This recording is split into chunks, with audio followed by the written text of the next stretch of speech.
একজন সত্যি কথা বন কর্মচারী হিসাবে আমি সত্যি গর্বিত। থেকে পুরো এটা ফাটিয়ে দিয়েছিল বাঘে, যে আঁচড় মেরেছে। ও অনেক সময় বাঘের সামনে পড়তে হয়, কুমিরের সামনে পড়তে হয়।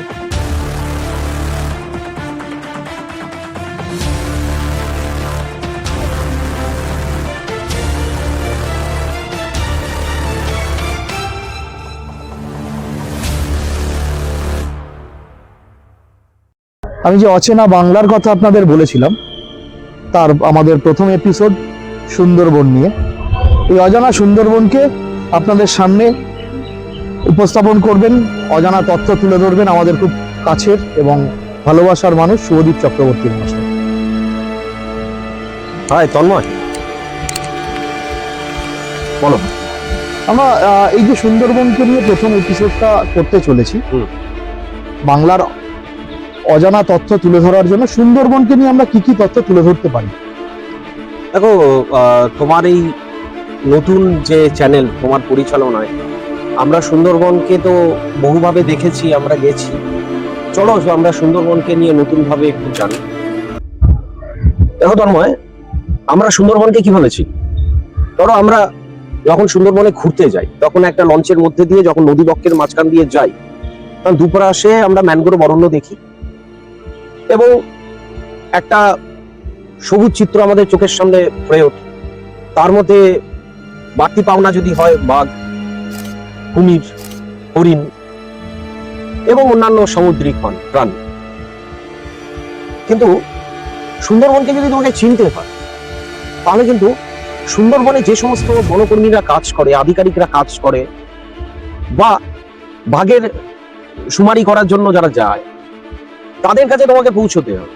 এবং তাদের যে বাঘ কেন্দ্রিক যে অভিজ্ঞতা, বা সুন্দরবনের রাত্রিকালীন যে অভিজ্ঞতা, বা যারা ধরো যে সমস্ত মানুষদের জীবিকা মধু যোগানকে নিয়ে যাদের কাজ, এই বা মাছ ধরাকে নিয়ে যারা মৎস্যজীবীদের নিয়ে কাজ, যারা সারাক্ষণ ওখানে পড়ে থাকে, অথবা যে সমস্ত কর্মীরা তাদেরকে দেখে, বিশেষ করে যেটা হচ্ছে সুন্দরবনের ধরো যে সময় একটা ঝড়ের পরিবেশ তৈরি হলো, সেই সব বনকর্মীরা রয়েছে না, যারা কাজ করছে, তাদের অভিজ্ঞতাটা জানাটা দরকার।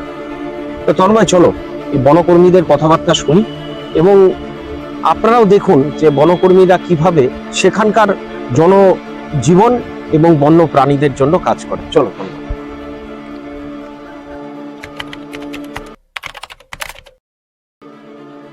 অর্জুনদা, তুমি আমাকে একটা কথা বলো যে কিছুদিন আগে আমাদের এসএসকেএম একজন ভদ্রলোক ভর্তি হয়েছিলেন বাঘের আক্রমণে।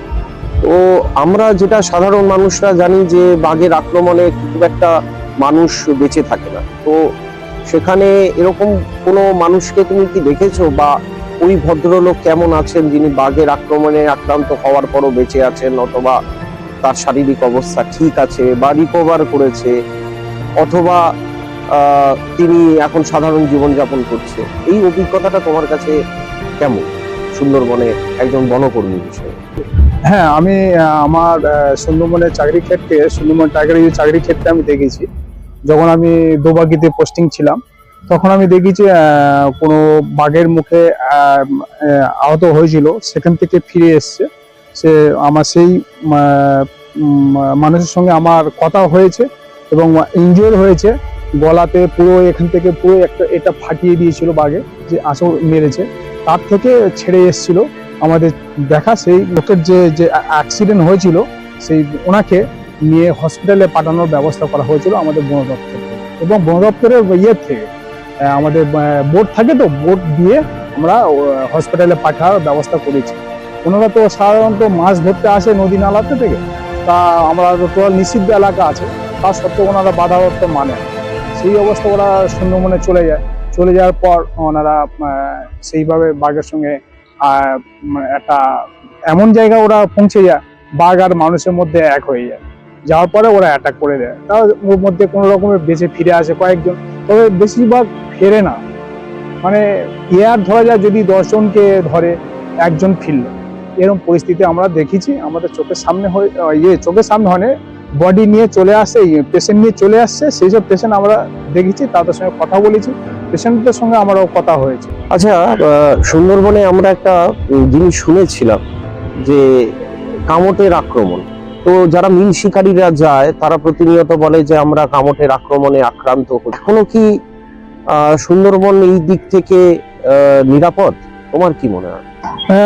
নিরাপদ বলতে কি এখন বেশিরভাগ নিরাপদে সবাই আছে, কেন এর পূর্বে আমরা 20 বছর বা 21 বছর বাদে আগে আমরা কোনো বনকর্মীর কাছ থেকে গল্প শুনেছিলাম, কিন্তু কোনোদিন আহত হয়নি এরকম আমাদের নলেজে আছে। ওনারাই গল্প করেছে, কিন্তু আমি দীর্ঘ আজকে 22 বছর চাকরি করছি সুন্দরবনে, এরকম নজিরবিহীন ঘটনা দেখিনি যে কামড়ে আক্রমণে মিল শিকারীরা মারা গিয়েছে, এরকম দেখা যায়নি। বাঙালির মধ্যে না একটা অদ্ভুত ধরনের একটা জানার ইচ্ছা সবসময় কাজ করে, এর মধ্যে একটা ভয়ও কাজ করে, জানার ইচ্ছাও কাজ করে। যেমন ধরো সাপকে কেন্দ্র করে বাঙালির না একটা ভয়ও কাজ করে, আবার জানারও ইচ্ছা কাজ করে। যেমন কিছু মানুষকে দেখবে যে বলবে যে এটা দেখি এটা কি প্রজাতির সাপ। আচ্ছা, এই সুন্দরবনের বিভিন্ন প্রত্যন্তর যে মানে অরণ্যের অঞ্চলগুলোতে কাজ করতে গিয়ে তুমি তো বিভিন্ন ধরনের সাপ দেখেছো, তো এখন কত ধরনের সাপ ওখানে আছে বা কি ধরনের প্রজাতি আছে, বা সাপের কামড়ে ওখানে মানুষ কি ধরনের জনজীবনটা কিছুটা আক্রান্ত হচ্ছে, এটা তুমি কি দেখেছো একজন বনকর্মী হিসাবে কাজ করতে গিয়ে? এখানে সুন্দরবনে আমরা প্রায় দেখেছি, আমাদের মিটিংও হয়েছে এবং গ্রামে জয়েন্ট ম্যানেজমেন্ট কমিটি আছে, গ্রামের লোকের সাথে গিয়ে আমাদের কথাবার্তা হয়েছে, মিটিংও হয়েছে। আমরা তাদেরকে বোঝাতে পেরেছি 5 থেকে 6 রকমের বিষধর সাপ আছে। তা ওনারা যখন বেশিরভাগ গ্রামের লোক কি করে, বেশিরভাগ কালাজ বলে একটা সাপ আছে, এই কালাজ সাপটি বেশিরভাগ মানে ইয়ের মধ্যে বিছানার মধ্যে চলে যায়। ওরা ঘামটা খাওয়ার চেষ্টা করে, যখন এই ঘাম চাটে তখন ওকে একটু নড়ে বসলো, ওকে মানুষ ঘুমার সময় পাশ হলো বা পাশ হয়ে শুলো, তখন কিন্তু শোয়ার পর ও কিন্তু কামড় দেয়, সেইভাবে কামড়ে বেশিরভাগ মারা যায়। কিন্তু এখন সচেতন হয়েছে লোক ভাবছে সচেতন কি হয়েছে, আগে হতো মানে লোক বুঝতো না, বেশিরভাগ গ্রামের লোক বুঝতে পারতো না যে আমরা সাপে কাটলে কি ব্যবস্থা নিতে পারি, যে আগে আমরা ওঝার কাছে পাঠাতে হতো। এখন সেটা গ্রামের লোক সচেতন হয়েছে যে আগে সাপে যদি কোনো দংশন করে মানুষকে আগে হসপিটাল নিয়ে যেত। সেই এখন চলাচল এই যাতায়াতের ব্যবস্থা খুব ভালো উপায় হয়ে গেছে। আগে সাপে কোনো কাউকে যদি কামড় দেয় তাহলে আগে আমরা হসপিটালকে নিয়ে যাওয়ার দিই, বেশ প্রায় বলে দেওয়া হয়, হ্যাঁ এইভাবে তোমরা আগে সাপ কামড় দেওয়ার আগে হসপিটালে আগে পৌঁছে যাওয়ার ব্যবস্থা করবে। সেই যাওয়ার পর সাপ হসপিটালে যাওয়ার পর কি হয়, ওনারা তথ্যটা নিতে যায় সাপের সম্বন্ধে, কিভাবে কামড়েছে কি, বা তার পরীক্ষা নিরীক্ষা করে তার চিকিৎসার ব্যবস্থা হয়। এখন রাস্তাঘাট আগের থেকে যে অবস্থা, এখন রাস্তাঘাট অনেক উন্নত হয়েছে, মানে গ্রাম থেকে শহর পর্যন্ত লোকালয় এমন কানেকশন হয়েছে যে হসপিটালে পৌঁছাতে 1 ঘন্টা টাইম লেগে যায়। আগে দীর্ঘ 7-8 ঘন্টা 9 ঘন্টা টাইম লেগে যায়, মৃত্যুর মুখে ঝুলে পড়তে হয় মানুষকে।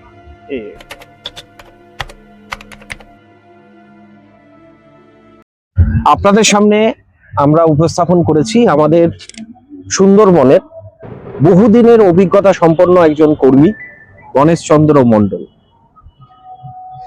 গণেশদা, তুমি কেমন আছো? আগে বলো। ভালো আছি। সুন্দরবনের অভিজ্ঞতা আজকে আমার সঙ্গে শেয়ার করতে হবে তোমাকে। অবশ্যই করবো। আচ্ছা গণেশদা, তুমি আমাকে একটা কথা বলো, যে আমরা বাঙালিরা একটা চলতি কথায় আমাদের আছে, সকলেই আমরা বলি যে জলে কুমির ডাঙায় বাঘ। আজকে সুন্দরবন কি তুমি কাজ করতে গিয়ে কি মনে হয়েছে এটা সাপদ সংকুল? না, সুন্দরবন এমনই একটা জায়গা যেখানে আমার তো সুন্দরবনই জন্ম, মরিচঝাঁপেরই আমার বাসস্থান। সেই জায়গা থেকে আমরা দেখেছি যে আমরা সুন্দরবনকে যেভাবে দেখি সেটা কিন্তু আসলে না। আচ্ছা, জলে কুমির বলতে যেটা বোঝাচ্ছে যে জলে আমরা এবার নদীমাতৃক সুন্দরবন, সেই জায়গা থেকে কুমির তো নদীতে থাকবে, সেই জায়গা থেকে আমরা যখন মাছ কাঁকড়া ধরতে যাব তখন সেই জায়গা থেকে আমরা চারিদিকে লক্ষ্য করে যেভাবে মাছ কাঁকড়া সংগ্রহ করা হয় সেটা। আর অ্যাকচুয়ালি নদীটা যেমন কামট কুমির এদের জায়গা, ওই জায়গাটা তো আমাদের না, ওটা ওদের জন্য। সেই জায়গায় ওদের জায়গায় যখন আমি মাছ কাঁকড়া ধরতে যাব বা কোনো কিছু সংগ্রহ করতে যাবো, সেভাবে আমাদের সাবধান হয়ে যেতে হবে। এবার সুন্দরবন জঙ্গলের কথা বলি, সেখানে বাঘ আছে আমরা সবাই জানি, এবং রয়্যাল বেঙ্গল টাইগার সুন্দরবনের বিখ্যাত একটা জীব। সেই জায়গা থেকে আমরা দেখেছি যেটা, যে কুমিরটাও যেমন জলের একটা প্রাণী, সেই জায়গা থেকে বাঘ, সুন্দরবনের বাঘটা কিন্তু আমাদের মানে বাঘের জায়গা সুন্দরবনের, সেই জায়গা থেকে আমরা যখন বাঘের জায়গাতে বা বাঘের ডেরায় যখন মধু, মাছ, কাঁকড়া এই সমস্ত জিনিস বা কাঠ সংগ্রহ করতে যাচ্ছি, সেই জায়গা থেকে সবসময় আমাদের ভাবতে হবে যে আমরা আমাদের জীবনকে বাজি রেখে এই সমস্ত প্রাকৃতিক জিনিস সংগ্রহ করতে যাচ্ছি, এবং সেই সংগ্রহ করতে গিয়ে আমরা যে কোনো মুহূর্তে তাদের আক্রমণে পড়তে পারি, এটা আমরা সবাই জানি। যে আমরা সেই জায়গা থেকে ওদের থেকে দূরে এবং সাবধানে থেকে আমরা সেই জায়গা থেকে, এবং সুন্দরবন একটা প্রাকৃতিক সুন্দর জায়গা, সেখানে খুব সুন্দর, মানে আমরা ওর ভিতরে আমি বেশ কয়েকবার গেছি, মাছ কাঁকড়া মধু সংগ্রহ করতেও গেছি। সে জায়গা থেকে যে সেখানে আমরা যতটা ভাবি যে খুব বিপদসংকুল, না, সে জায়গাটা অতটা না। দাদা, তুমি একটা কথা বলো যে যারা মধু সংগ্রহ করতে যাচ্ছে সুন্দরবনে, বা ধরো বিভিন্ন জীবিকার সন্ধানে যখন যায়, তখন তাদের কি প্রিকশন নিতে হয় বা সাবধানতা অবলম্বন করতে হয়? সাবধানতা কারণ আমরা তো দেখেছি যে এমনও তো ঘটনা হয়েছে যে মানুষকে বাঘ এসে, যারা মধু সংগ্রহ করতে গেছে, বাঘ এসে আক্রমণ করেছে বা মারাও গেছে বা আক্রান্তও হয়েছে, এমন কাকদ্বীপ হসপিটালে আমরা শুনেছি, এবং তোমার ক্যানিং হসপিটালেও শুনেছি, পিজিতে শুনেছি এরকম এসছে। তো সেগুলোকে তোমরা কিভাবে সাবধানতা অবলম্বন করো? আমি প্রথমেই বলেছি যে আমরা যখন সুন্দরবনে যখন কোনো কিছু প্রাকৃতিক সম্পদ সংগ্রহ করতে যাচ্ছি, সেই জায়গা থেকে সবসময় আমরা একটা ভেবে নেব যে আমরা বাঘটা তো সুন্দরবনে ওদেরই জায়গা, সেই জায়গা থেকে আমরা টিমওয়ার্ক, মানে আমরা তো একজন কি দুজন ওখানে মাছ কাঁকড়া বা মধু সংগ্রহ করতে যাই না, আমরা টিমওয়ার্ক যাই। সেই জায়গা থেকে আমরা সবাই, যে লোকটা হয়তো মধু সংগ্রহ করছে, আরও সাইডে যারা 4 থেকে 5 জন আছে, সেই জায়গা থেকে তাদেরকে বলা হয় যে তোমরা নজর রাখো, আমরা তার আগে এই কাজটা করতে পারবো। এরকম ধরনের একটা জায়গা থেকে আমরা সাবধানতা অবলম্বন করে আমরা এই জিনিসগুলো সংগ্রহ করি। দাদা, তুমি একটা জিনিস বলো যে আজকে ইউনেস্কো স্বীকৃত একটা ঐতিহ্যশালী জায়গা হচ্ছে সুন্দরবন। তোমার কি মনে হয় যে সুন্দরবনের সেই ঐতিহ্য বা সুন্দরবনকে যে ওয়ার্ল্ড হেরিটেজের জায়গা দেওয়া হলো, সেটা মেনটেন হচ্ছে সঠিকভাবে, বিশেষ করে মানুষ করছে? আমরা জানি যে সুন্দরবন বাদাবন নামেই খ্যাত, সেই জায়গা থেকে সুন্দরবন বিগত দিনে যে চোরা শিকারির একটা তাণ্ডব ছিল, এবং তারা যে কোনো মুহূর্তে সুন্দরবনে ঢুকে যেত, কিন্তু আমাদের যে সমস্ত কর্মচারীরা বা প্রহরীরা আছেন, তারা সুন্দরভাবে সেই জিনিসটাকে এখন দেখভাল করছেন, এবং রাত দিন 24 ঘন্টা আমাদের বিভিন্ন জায়গায় যে ক্যাম্পগুলো আছে, কর্মচারীরা নিয়মিতভাবে ডিউটি করছে, এবং সুন্দরভাবে আজ একটা সুরক্ষিত জায়গা, এবং বাঘ বা অন্যান্য ওয়াইল্ড লাইফ যাতে লোকালয়ে না আসে, সেজন্য আপনারা জানবেন যে ফেন্সিংয়ের লোকালয়ে যুক্ত যে জায়গাগুলো আছে, সুন্দরবনের সঙ্গে যুক্ত আছে, সেইগুলো ফেন্সিংয়ের মাধ্যমে আমরা আটকানোর চেষ্টা করেছি, এবং তাতে মানুষ বা অন্যান্য জীবজন্তু তারা অনেক সুরক্ষিত। গত 10 বছরে সুন্দরবনে কি ধরনের উন্নয়ন হয়েছে তুমি দেখছো, যেখানে তোমার মনে হয়েছে যে গত 10 বছরে যা কাজ হয়েছে, আগামী 10 বছরে কি কি সেই উন্নয়নের উপরে নির্ভর করে মানুষের উন্নয়ন হতে পারে? আমরা দেখেছি বিগত 10 থেকে 15 বছর আগে সুন্দরবন যেভাবে সরকারিভাবে সহযোগিতা পেয়ে চলছিল, সেই জায়গা থেকে অনেকটা অসুবিধা হচ্ছিল, কারণ সুন্দরবনকে বাঁচাতে গেলে যে সমস্ত জঙ্গল লাগোয়া গ্রাম রয়েছে, সেই সমস্ত জায়গার মানুষের সহযোগিতা ছাড়া সুন্দরবন বাঁচানো সম্ভব না। সরকারিভাবে একটা প্রচেষ্টা শুরু হয়, জেএফএমসি, জয়েন্ট ফরেস্ট ম্যানেজমেন্ট পদ্ধতি। সেই জয়েন্ট ফরেস্ট ম্যানেজমেন্ট পদ্ধতির মাধ্যমে আমরা বিভিন্ন রকম প্রকল্প এবং গ্রামীণ মানুষকে কিভাবে সহযোগিতা করা যায়, এবং এই সহযোগিতার মাধ্যমে সুন্দরবনের মানুষ কিভাবে উপকৃত হয়।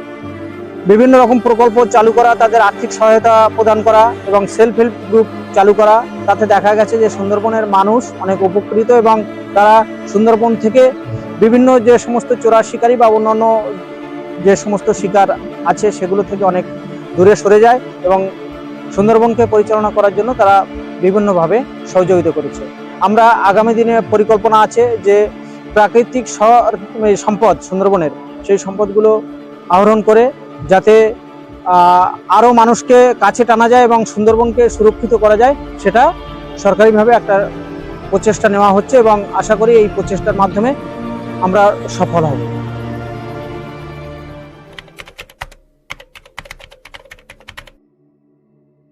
আচ্ছা, আপনারা যে এই যে মানে মৎস্য শিকার করেন বা মৎস্যজীবী, আপনারা এটাই আপনাদের পেশা, জীবনযাপন। তো সুন্দরবন মানেই তো সকলের কাছে একটা খুব ভয়ঙ্কর জায়গা, মানে জায়গাটা হচ্ছে ভয়ঙ্কর সুন্দর একটা জায়গা বলা যেতে পারে, যেখানে প্রাকৃতিক সৌন্দর্য যেমন রয়েছে কিন্তু একদিকে বাঘ, একদিকে কুমির। তো এইরকম একটা পরিস্থিতিতে আপনাদের জীবিকা নির্বাহ করতে হয় এই মাছ ধরে।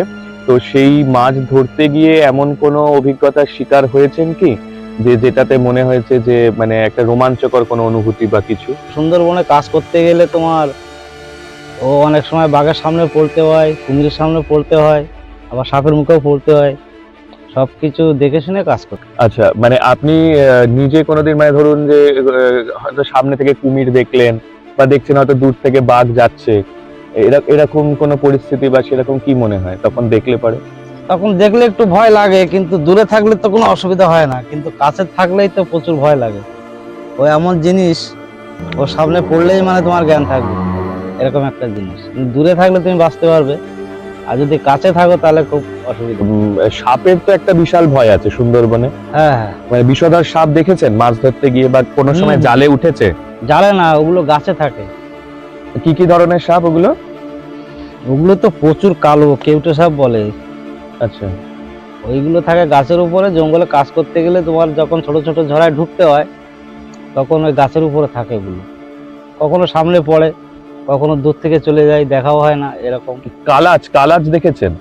কালাশ, কালাজ সাপ একদম কালো, খুব বিষধর, রাগী প্রচুর। রাগী? আচ্ছা, মানে কি করে কালাজ? ধরুন আপনি যদি ওকে ডিস্টার্ব করেন, সাধারণত সাপকে ডিস্টার্ব না করলেও কিছু করে না, যদি ধরুন আপনি না জেনেই ওকে যদি আপনি ডিস্টার্ব করেন তখন ও কিরকম আচরণ করে? তখন রেগে তোমার মানে উঁচু হয়ে উঠে যাবে, প্রচুর রাগ তো ওদের। সামনে ওদের বাড়েই যাওয়া যায় না, কিন্তু দূর থেকে দেখলেও তো ভয় করে, আর ওর পাশাপাশি থাকলে অসুবিধা আছে। তোমার সামনে যদি পায় কাটতেও পারে। একটা বলে যে কালাজ কামড়ালে নাকি বোঝা যায় না, যে কিন্তু তার এফেক্টটা এত দ্রুত হয় যে মানুষকে চিকিৎসা করার সুযোগ পাওয়া যায় না। এটা কি মানে সত্যি? এটা সত্যি তো। আর এই যে ধরুন আপনি মাছ ধরেন, মূলত এই সুন্দরবনের এই খাড়ি এলাকা বলুন বা এই আমাদের এই সুন্দরবনের যে নদীগুলোতে কি ধরনের মাছ বেশি পাওয়া যায়? ও সব রকম ভোলা মাছ আছে, এই যে কাটা মাছ দেখলেন, কাটা মাছ, ভেটকি, চাকলে মাছ, আচ্ছা, সব রকম মাছ পাওয়া যায়। আর এই চিংড়ি এখানে অরিজিনালি এরকম চিংড়ি নরমাল নদীতে পাওয়া যায়? হ্যাঁ হ্যাঁ হ্যাঁ, আচ্ছা, জাল দিয়ে ধরতে হয়। আচ্ছা, এগুলো কি চিংড়ি বলে? এগুলো তোমার বললে চিনতে হবে, এই তোমার 12টা চিংড়ি বলে, আবার হন্যি চিংড়ি বলে। আচ্ছা আচ্ছা, আর ঠিক আছে দাদা, অনেক ধন্যবাদ আমাদেরকে সময় দেওয়ার জন্য। আর মোটামুটি এই মানে মাছ ধরে বা এ করে সংসার চলে যায়? হ্যাঁ, এই তো আমাদের জীবিকা, এই ধরেই তো আমাদের চালাতে হয়। রাতের পর রাত যখন রাস্তা মানে এরকম নদীতে যখন কাটাতে হয়, ওই নৌকায় থাকে, এই যে তোমার কাগজ আছে, এটা তোমার টানি দিতে হয়। আচ্ছা, উপর দিয়ে টানি দিয়ে থাকতে হয় রাত্রে। ঝড় বর্ষা সব ওই কাগজের উপর দিয়ে যাবে। ধরুন যখন ওই বিভিন্ন যখন নিম্নচাপ গুলো যখন আসে, সেই সময় নদীতে বেরোলে বা সেই সময় কিরকম অভিজ্ঞতা কিরকম? সেই সময় নদীতে থাকা যাবে না, আগের থাকতে এই ডিপার্টমেন্ট খবর দিয়ে দেয়, নৌকো সব উঠে যেতে হয়। অত বড় ঝড়ে নৌকো থাকলে এসব ছোট নৌকো থাকবে না। আচ্ছা, নিজের চোখে বাঘ দেখেছেন? মানে সেই অভিজ্ঞতা কেমন একটু বলুন, একটু আমাদের সাথে একটু ভাগ করুন। ভাগের অভিজ্ঞতা কেমন বলবো, তো দূর থেকে দেখেছি তাই। তোমার কাছ থেকে দেখলে তো মানুষের জ্ঞানই থাকবে না, এরকম একটা অবস্থা। জ্ঞানই থাকবে না কাছ থেকে দেখি। মানে আপনি যে বাঘটা দেখেছেন সেটা মোটামুটি কত বড় আন্দাজ? আন্দাজ তোমার লেজ থেকে যদি মাপা হয় তো 6 হাত 7 হাত হবে 6 হাত 7 হাত, মানে প্রায় 9-10 ফুট। এরকম। আরে বাবা।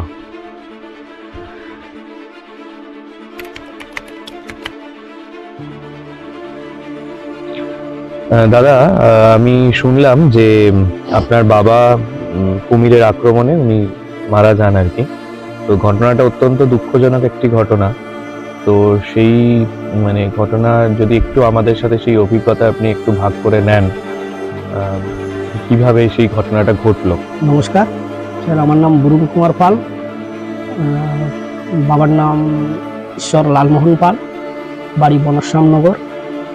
স্যার আমার বাবা 2016 সাল অর্থাৎ 15ই মার্চ 2016 সালে বাবা কুমিরে দ্বারা আক্রান্ত হন এবং মৃত মানে স্পট ডেড হয়ে যান, স্পটে মারা যান উনি। বাবা খেপলা জাল ফেলতে গেছিলেন রাত্রিবেলা 1টা নাগাদ। আর ঘটনা ঘটে, মাও সঙ্গে ছিলেন এবং ঘটনা ঘটে প্রায় 3টে নাগাদ, ভোর 3টে নাগাদ ঘটনাটা ঘটে। তখন একটা কুমির, বাবা জাল ফেলছিলেন, একটা কুমির এসে বাবাকে তখন আক্রমণ করেন। বাবা চিৎকার করেন যে আমাকে কিছু একটা ধরেছে আর আমাকে হেল্প করুন। আর বলাই আশেপাশে আরও 2-4 জন ছিলেন, তিনারা কেউ আসেননি, ভয়ে তিনারা জঙ্গলে চলে যান, জঙ্গলের মধ্যে ঢুকে যান, কেউ আর হেল্প করেননি। আমার কাকু একটু দূরে ছিলেন, কাকু আর কাকিমাও দূরে ছিলেন, ওনারা দুজন এসে আমার বাবাকে প্রায় 1 কোমর জল থেকে 10 ফুট উপর পর্যন্ত কুমির সমেত মানে ডাঙ্গাতে তুলে নিয়ে যান।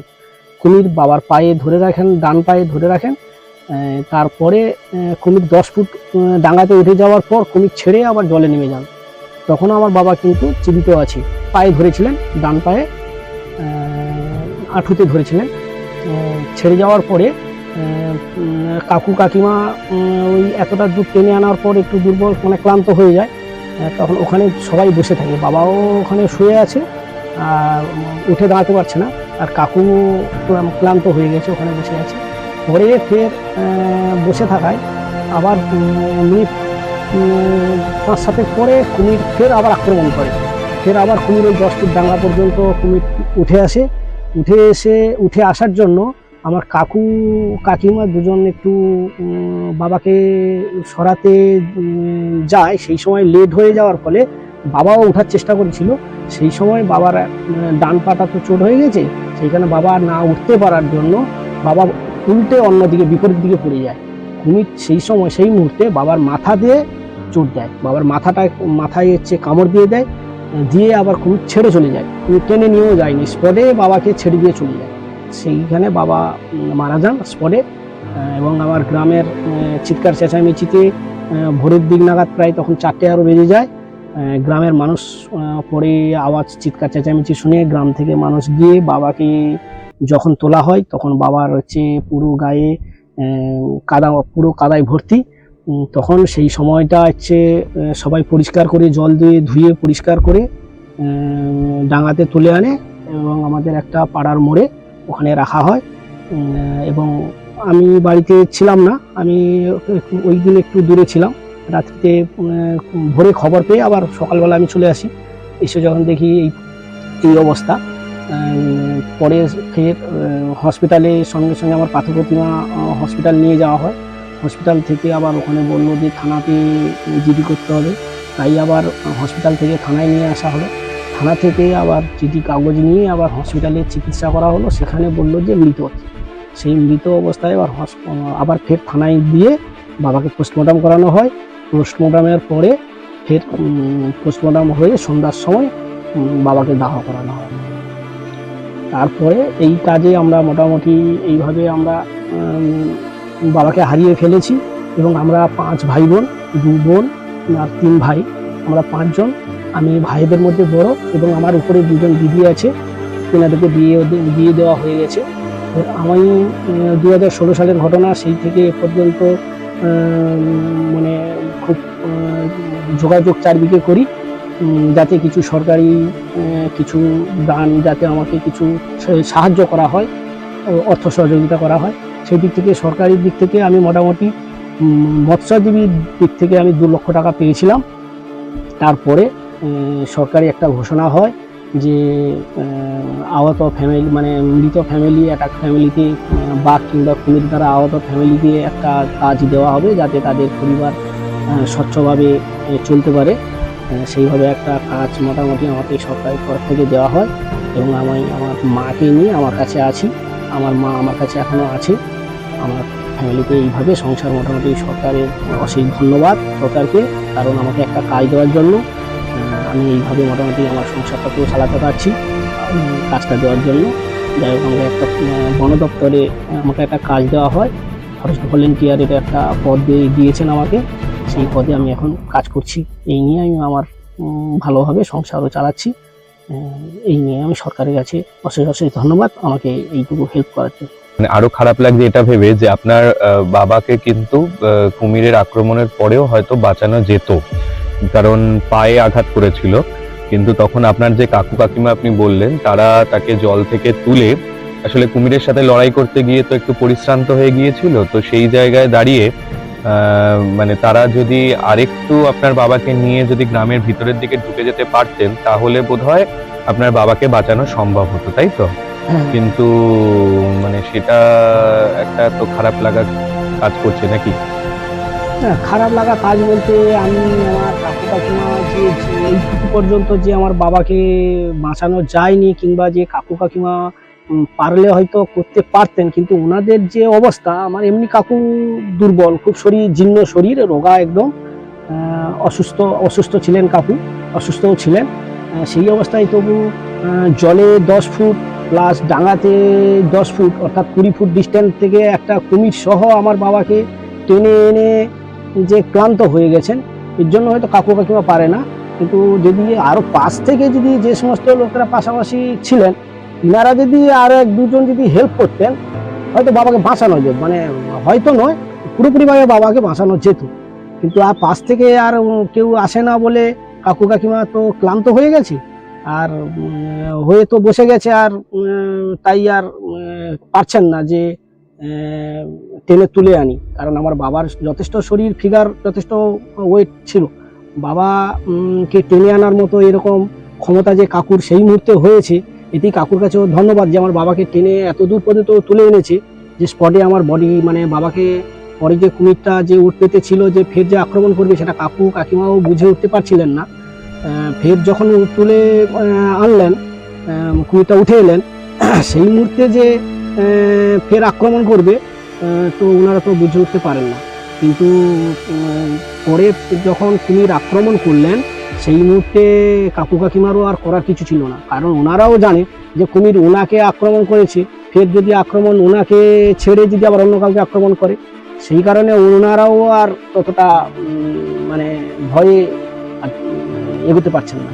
আচ্ছা, মানে আপনার কথা শুনে যেটা বুঝতে পারলাম যে কুমির সাধারণত কি কুমির এরকমই হয় যে একবার ধরুন একটা শিকারকে ওরা আক্রমণ করলো, কোনো কারণে যদি শিকারটা ওর হাত থেকে বেরিয়ে যায় তাহলে ও আবার তাকে আক্রমণ করতে পারে?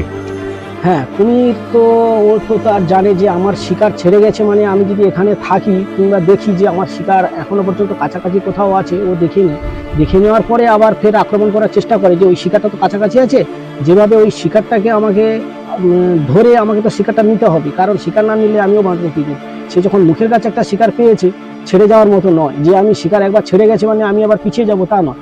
ও চেষ্টা করবে যাতে আমি ওই শিকারটাকে কিভাবে আমি নিতে পারি, সেইটা সে চেষ্টা করবে, যাতে আমি একটা কাজে মানে একটা মানে আক্রমণ করেছি কিংবা আমি একটা আধার পেয়েছি, সেই আধারটাকে আমি ছাড়বো কি করে, আমাকে তো খেয়ে বাঁচতে হবে, সেটা তার মধ্যেও আছে। সেই কারণে সে ফের ঘুরে আক্রমণ করার চেষ্টা করেছে, এবং সেইখানে কাছাকাছি তো আছেন, কুমির তো আর চলে যায়নি, সম্পূর্ণভাবে কাছাকাছি ছিলেন এবং আক্রমণ তো দ্বিতীয়বার ফের করেছে, মানে এটাই তো বোঝা যায় যে কুমির অলরেডি তো তার শিকার সে তখন ছেড়ে দিতে পারে না, যে সে তো শিকার অবশ্য অলরেডি সে নেওয়ার জন্য চেষ্টা করবে, কিন্তু শিকার নিলেন মানে ফের আক্রমণ করেছেন দেখলাম, কিন্তু আক্রমণ করে উনি আবার ছেড়ে চলে গেছেন। এটাই হচ্ছে আমার কাছে একটা আশ্চর্যজনক লেগেছিলেন যে কুমির আক্রমণ করলো পায়ে প্রথমবার, দ্বিতীয়বার ফের ব্যাক এসে যে মাথায় আক্রমণ করেছে, করে যে মাথায় আক্রমণ করার পর যে টেনে নিয়ে যাবেন সেটা তিনি করেননি। কুমির যে টেনে নিয়ে যাবে, কিন্তু আমি শুনেছি অনেক ক্ষেত্রে যে কুমির টেনে নিয়ে যায়, কিন্তু সেখানে আমার বাবাকে কিন্তু টেনে নিয়ে যাওয়া হয়, অর্থাৎ মাথায় চোট করে যাওয়ার পর ছেড়ে চলে যাওয়া হয়। কিন্তু সেইটা আমার একটা এখনো পর্যন্ত আমার মানে মনের মধ্যে ডাউট লাগে যে কিভাবে এটা কিভাবে মৃত্যু না কি আছে ওর মধ্যে যে ছেড়ে চলে যায়। কুমিরটা তো টেনে নিয়ে যেতে পারতেন, কিন্তু ওখানে কিন্তু টেনে নিয়ে যায়নি, ছেড়ে দিয়ে চলে গেছে। সেখানে কিন্তু বাবা কিন্তু স্পট ডেড হয়ে যায়। আর গ্রামবাসীরা সেই মুহূর্তে পাশাপাশি যারা ছিলেন তিনারা যদি ওই প্রথম চোটে যদি তুলে নিয়ে যেতে পারতেন, কোলে পাঁজা করে যদি বাঁধে কোলে একদম কিংবা আরো যদি বাঁধ ওপারে যদি পার করিয়ে দিতেন, তাহলে হয়তো বাবা সম্পূর্ণ সুস্থ থাকতেন। হয়তো পায়ে চোট থাকতো, সেটা চিকিৎসার মধ্যে দিয়ে সুস্থ হয়ে যেতেন।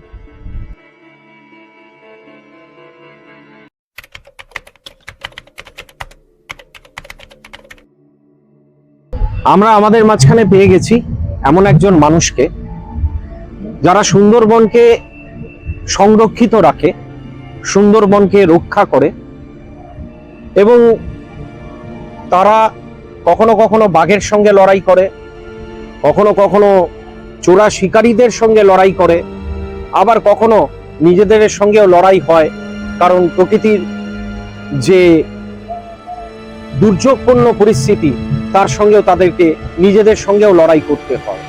আমরা পেয়ে গেছি আমাদের মাঝখানে আমাদের কার্তিক দা, তিনি আমাদের সুন্দরবনের একজন ফরেস্ট গার্ড, যার কাছে আমরা অনেক অভিজ্ঞতা শুনবো সুন্দরবন সম্পর্কে। তুমি আমাকে একটা কথা বলো, যে আমরা তো জানি যে আমরা মানব জীবনে আমাদের একটা শুমারি হয়েছে, একদম দাদা, কিন্তু সব থেকে মানুষের জীবনে সব থেকে টাফ বিষয় হচ্ছে বাঘ শুমারি, একদম এটা একটা মানুষই করে। ঠিক ঠিক দাদা। আচ্ছা, এই বাঘ শুমারি সম্পর্কে তুমি আমাদের কিছু অভিজ্ঞতা দাও না, যে তুমি কি বিষয়টা নিয়ে কি জানো, ডিপার্টমেন্ট কত? একদম একদম একদম দাদা, এটা হয়েছিল দাদা 1972-তে বাক্সমারি চালু হয়েছিল, মানে শুরু হয়েছিল প্রথম। আচ্ছা, সেই সময় তখন তো ক্যামেরার এত ছিল না, তখন সেটা বাঘের যে গেছে যে পায়ের যে ছাপ, তার মধ্যে প্যারিস দিয়ে সেই ছাপ তুলে আমরা কিন্তু অ্যাকচুয়ালি বাক্সমারি মানে ওই বাঘের ছাপগুলোর মধ্যে প্যারিস আমরা জঙ্গলে ঢুকতাম, ডিপ জঙ্গলে, গভীর জঙ্গলে, যেখানে বাঘ যাতায়াতের আনাগোনা আছে সেইখানে আমরা যেতাম, এবং বাঘ রিসেন্ট গেছে সেই সব পায়ের ছাপের মধ্যে আমরা প্যারিস দিয়ে সেই ছাপ তুলতাম। বলো কি? হ্যাঁ, আচ্ছা, তারপরে সেটা পরবর্তী মানে বাঘের ডেরাতে গিয়ে একদম ওটা ওর বাঘের ঘরে গিয়ে আমাদের ওটা করতে হয়, কেন যেখানেও হেঁটেছে সেখানেই সেই প্যারিসের উপর, মানে পায়ের ছাপের উপর প্যারিস দিয়েই তবেই আমাদের তুলতে হতো। আচ্ছা, এখন সেটা মানুষের একটু পরিবর্তন হয়েছে, একটু ভালো দিক আমরা দেখতে পেয়েছি। এতে অ্যাক্সিডেন্ট হওয়ার মানে চান্সটা খুবই কম থাকে, মানে থাকে না বলবো না, থাকে, কিন্তু এখন একটু কম। কেন? এটা একটা ক্যামেরা ট্যাপিং এর মাধ্যমে এখন বাক্সমারিটা হচ্ছে, গণনা হচ্ছে, এর জন্য একটু হলেও আমরা আগের থেকে একটু রিলিফ পেয়েছি। আচ্ছা, কিন্তু তার সত্ত্বেও আমরা কিন্তু প্রত্যেকটা জঙ্গলে ঢুকতে হয় এবং ক্যামেরা বসাতে হয়, এবং সেটা তারও সিস্টেম আছে। সেটা হচ্ছে 15 দিন অন্তর অন্তর সেই ক্যামেরা আমাদের চেক করতে হয়। আচ্ছা, ঠিক আছে, সেখানে ওই ক্যামেরাটা তোমাদের কি লাগাতে যেতে হয়? একদম একদম একদম দাদা, ওটা আমাদেরকেই লাগাতে যেতে হয়, এবং সেটা জঙ্গলের মধ্যে এমন একটা জায়গা আমাদের নির্ধারণ করতে হয় যেখানে বাঘ আসবে। আচ্ছা, আর যদি না আসে তার জন্য, মানে আসবে যে তার জন্য আমার একটা লিওর তৈরি করি, একটা বিশেষ পদ্ধতিতে একটা লিওর তৈরি করা হয়, যেটা ডিম এবং মাংসর পচন তৈরি করে একটা এমন একটা স্মেল তৈরি করা হয়, তার গন্ধে বাঘ সেখানেই আসবে। আচ্ছা, সেই সেটা ক্যামেরা তোমরা করো? সেটা আমরাই করি, এবং যারা আমরা ফরেস্ট ডিপার্টমেন্টে কাজ করি তারাই করে এটা। ওকে, এইভাবে কাউন্ট করা হয়। এরকম এটা দীর্ঘদিন আগে এটা 1 মাস চলতো, এখন সেটা বাড়িয়ে 45 মানে ডেজ, মানে 45 দিন এখন করা হচ্ছে, সেইভাবে কাউন্টিং হচ্ছে। আচ্ছা আচ্ছা, এই হচ্ছে দাদা। না আচ্ছা, তো এই যখন এই শুমারি তোমরা করতে যাও, তো এই করতে গিয়ে কখনো এরকম হয়েছে যে আমরা রিসেন্টলি কিছুদিন আগে শুনলাম যে পেপারে পড়ছিলাম যে বাঘের আক্রমণে আঘাতপ্রাপ্ত হলো একজন বনকর্মী, এসএসকেএমে ভর্তি ছিল, তো তুমি নিজের চোখের সামনে দেখেছো যে বাঘ আক্রমণ করেছে বা বাঘ এরকম করে এগিয়ে আসছে, এইরকম একটা ভয়ানক পরিস্থিতি? হ্যাঁ দাদা, এরকম পরিস্থিতি দেখুন, আমরা যারা সত্যি কথা আজকের ফরেস্ট ডিপার্টমেন্টে আমি চাকরি করে আজকে সত্যি কথা আমি খুব গর্বিত। কেন? আজকের ওয়াইল্ড লাইফ নিয়ে যে কাজটা করছি, আমার খুব নিজস্ব ব্যক্তিগতভাবে বলছি, আমি খুব আনন্দ করে এই কাজটাকে করি। একজন সত্যি কথা বন কর্মচারী হিসাবে আমি সত্যি গর্বিত যে আমাকে সুন্দরবনের মতো জায়গায় একটা আমাকে পোস্টিং দেওয়া হয়েছে। তো এখানে পোস্টিং হয়ে আমি সত্যি কথা মানে কিছু জিনিসের খুব অভিজ্ঞতা হয়েছে। যেমন আজকের বলতে গেলে আমার আগে জানতাম সুন্দরবনের রয়্যাল বেঙ্গল টাইগার এই সম্বন্ধে, জানেন টাইগার আমার একটা এরকম একটা ধারণা ছিল মনের মধ্যে। সেই ধারণাটাকে দেখতে গিয়ে বাস্তবে আমরা দেখতে গেলাম যখন, তখন দেখলাম যে এই রয়্যাল বেঙ্গল টাইগারের দ্বারায় অনেক বনকর্মী আক্রান্ত হয়েছে, মারাও গেছে। তার সাথে আজকে সুন্দরবনের মূল জীবিকা হচ্ছে মাছ কাঁকড়া ধরা। সেই মাছ কাঁকড়া ধরতে গিয়ে অনেক মৎস্য পার্টি, মানে যারা মাছ ধরে এবং কাঁকড়া ধরে, তারাও বাঘের দ্বারা আক্রান্ত হয়ে মারা গেছে। এই রিসেন্ট কিছুদিন আগেরও ঘটনা, একটা কাঁকড়া ধরতে গিয়ে একজন মারা গেছে। আমাদের কাছে আপনারাও দেখেছেন, পেপারের মাধ্যমে দেখছেন এবং সব জায়গায় দেখছেন। সেই বডি যখন আমরা সংগ্রহ করতে যাচ্ছি, সে তার যে করুণ একটা দৃশ্য, এই দৃশ্য হয়তো আমরা ডিপার্টমেন্টাল একটা ব্যাপার থাকে, আমরা হয়তো বাইরে প্রকাশ করতে পারি না, কিন্তু সে দৃশ্য দেখলে মানে কি বলবো, মানে আপনারাও চিন্তা করতে পারেন যে একটা বাঘে আক্রান্ত, যে মানুষটা বাঘে আক্রান্ত হয়েছে তার যে অবস্থা, মানে সেটা মানে কি বলবো, মানে না দেখার মতো, মানে যেটা দেখলে মানে বিশ্বাস করতে পারবেন না আপনারা। এইটুকুই আপনাকে কথা বলতে চাই। দাদা, ম্যানগ্রোভ তো সুন্দরবনের একটা গোল্ডেন ট্রেজেডি বলা চলে। একদম একদম। তো ম্যানগ্রোভকে নিয়ে তোমাদের অ্যাজ আ বনকর্মী হিসাবে বা ফরেস্ট গার্ড হিসাবে তোমরা ম্যানগ্রোভকে কিভাবে দেখো? মানে সুন্দরবনের যে সুন্দরী নাম, যে সুন্দরী গাছ থেকে এসছে, সে সুন্দরী গাছ নিয়ে তোমাদের কি ধারণা, কি বক্তব্য, কি তোমাদের মানে এটা নিয়ে তোমাদের চিন্তনটা কি? দাদা, যে ম্যানগ্রোভ নিয়ে আপনি কথা বললেন, দেখুন ম্যানগ্রোভ এখানে অনেক রকম প্রজাতির ম্যানগ্রোভ পাওয়া যায়, মানে আছে আমাদের সুন্দরবনে। যেমন পাইন আছে, কাঁকড়া আছে, গর্জন আছে, সুন্দরী আছে, হ্যাঁ, ওড়া আছে, ভুরুল আছে, চাপাল আছে, বকুল আছে, হ্যাঁ, বহু মানে ম্যানগ্রোভ যতগুলো হয় আমাদের সুন্দরবনে, সেই ম্যানগ্রোভ বহু প্রজাতির আছে আমাদের এখানে।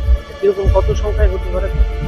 সংখ্যায় দেখুন 9 করে 10-15 রকম তো আছে অবশ্যই ম্যানগ্রোভ আছে। এই ম্যানগ্রোভের সব থেকে বড় বৈচিত্র্য কি হচ্ছে বলুন তো, এই ম্যানগ্রোভ যদি না থাকতো সত্যি কথা হয়তো আমাদের এই কলকাতা হয়তো আরেকদিন থাকতো না। কেন, অক্সিজেন আপনারা সবাই জানেন, আমরাও জানি, আপনারাও জানেন যে অক্সিজেনের মেন উৎস হচ্ছে কিন্তু সুন্দরবন। এই সুন্দরবনকে বাঁচানোর জন্য আজকে সত্যি ডিপার্টমেন্ট মানে সব রকম ভাবে ওরা এগিয়ে আসছে, ডিপার্টমেন্ট আমাদের সহযোগিতা করছে এবং তার সাথে আমরাও সেই কাঁধে কাঁধ মিলিয়ে আমরা কিন্তু চেষ্টা করছি।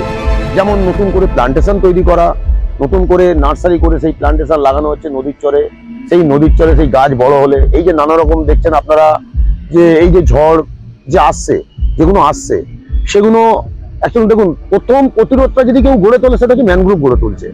তার থেকে কিন্তু আমরা এই কলকাতা কিন্তু অনেকটা হলেও আমরা রক্ষা পাচ্ছি, এই হচ্ছে ওর মেন কাজ। তারপরে দেখুন যে অ্যাকচুয়ালি যে ঝড়টা বাড়াচ্ছ, হ্যাঁ, ম্যানগ্রোভ অবশ্যই আমাদের দেখুন ডিপার্টমেন্টের প্রথম উদ্দেশ্য হচ্ছে ম্যানগ্রোভ আগে বাড়াও। আজকে যেভাবে বৃষ্টি উষ্ণায়ন হচ্ছে আপনারা সবাই জানেন, এতে কি হচ্ছে পরপর জলের স্তর আস্তে আস্তে বাড়তে শুরু করছে। তাতে কি হয়েছে, যেগুলো আজকের সুন্দরবনের প্রত্যেকটা অঞ্চলে আপনি জানেন নদীমাতৃক, এবং সেখানে মাটির বাঁধ দ্বারা বা পিচিং এর দ্বারা সেই এটাকে রাখা হচ্ছে, কিন্তু জলের স্তর আস্তে আস্তে এমন জায়গায় মানে বেড়ে বাড়তে চলেছে, সেটা পরপর কি হচ্ছে সেই বাঁধগুলো নিচু হয়ে যাচ্ছে। এরপরে কি হচ্ছে, কোনো ঝড় বা কোনো কিছু আসলে সেটা আগে সেখানে কিন্তু বন্যায় পরিণত হচ্ছে। এতে কি হচ্ছে, এই একটাই কারণ, সেটা হচ্ছে এই ম্যানগ্রোভ যদি না থাকে এই বৃষ্টি দীর্ঘদিন আগামী দিনে আরো বাড়বে এবং সেটা আরো সুন্দরবনের মানুষের জন্য ক্ষতিকর হবে। দাদা, আমাদের এই সুন্দরবনকে কেন্দ্র করে তো বিভিন্ন ফিল্ম হয়েছে, ওটিটি হয়েছে, শর্ট ফিল্ম হয়েছে, হিন্দিতেও অনেক ফিল্ম হয়েছে। তো তোমরা সিনেমায় বা ছবিতে সুন্দরবনকে যেভাবে দেখো বা যেভাবে দেখানো হয়, সামাজিক দিক থেকে তোমরা কি সুন্দরবনকে সেইভাবেই দেখতে পাও, না সুন্দরবনকে তোমরা যেভাবে দেখানো হয় তার থেকে অন্যভাবে দেখো? দেখুন দাদা, যে প্রশ্নটা করলেন যে সিনেমার সাথে যে সুন্দরবনের যে বাস্তবিক চিত্রটা, এটা দেখুন আজকে যারা সিনেমা করছে সুন্দরবনকে নিয়ে তাদের কিছু কাল্পনিক ভাবনা আছে, সেই ভাবনার উপর দাঁড়িয়ে তারা শুটিংটা করছে, কিন্তু যে ওর সাথে মিল নেই সেটাও আমি বলবো না। তেমন কিছুটা ওনাদের নিজস্ব কাল্পনিক কিছুটা সাজানো, কিছুটা সুন্দরবনের অংশ নিয়ে ওরা তৈরি করছে। আমি একজন বনরক্ষী হিসাবে আমার মনে হয় এই বিষয়ে আমার সেরকম কিছু বক্তব্য নেই দাদা, এটা আমার পক্ষে সম্ভব নয় বলা।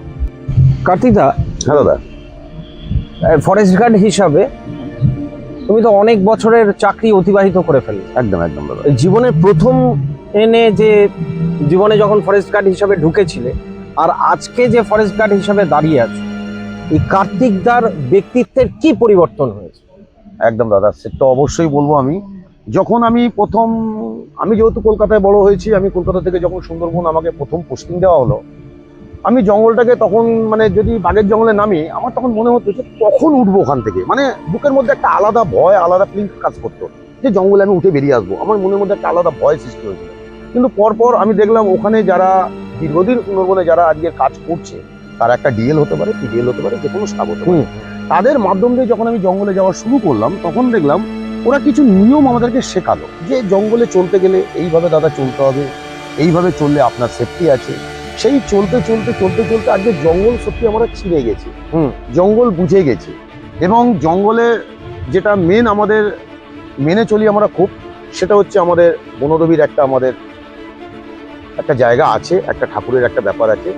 সেই আমরা বনদেবীকে স্মরণ করি, আমরা জঙ্গলে ডান পা দিয়ে আমরা নামি, নেমে আমরা জঙ্গলে যাই, মানে ঢোকার আগে তোমরা হ্যাঁ, পুজোটা ডান করে পা দিয়ে যাই। এবং জঙ্গলে যদি আমাদের কোনোদিন যদি প্রস্রাব বা অন্য কিছু যদি আদাস করতে হয়, সেটা একটা পাতা ভেঙে তার মধ্যে 3টে থুতু দিয়ে সেটাকে ফেলে অনেক নিয়ম মেনে আমাদের চলতে হয়। কি বলো? একদম একদম দাদা।